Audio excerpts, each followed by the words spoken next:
Waduh, motor baru nih. Aduh, mantap. Kan main dah. Yang lama kan jual juga, Bang.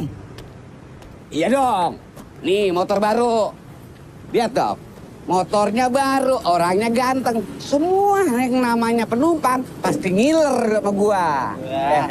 Bang Sariawan. Bang, sekalian aja daftarin ojek online. Biar pemasukannya nggak dari mangkal doang. Ah, gila lo. Gua udah nanya sama si Atun. Kalau udah jadi online, kagak boleh mangkal. Itu namanya penyelewengan. Ah, belagu abang. Mentang-mentang motor baru, alat juga baru. Lagian bang, kalau begini-gini aja kita nggak ada perkembangan. Wah, selama nggak ada yang ngelaporin mah, aman-aman aja bang. Lu aman? Ini buktinya, saya masih narik. Job utama ojol, set jobnya opang.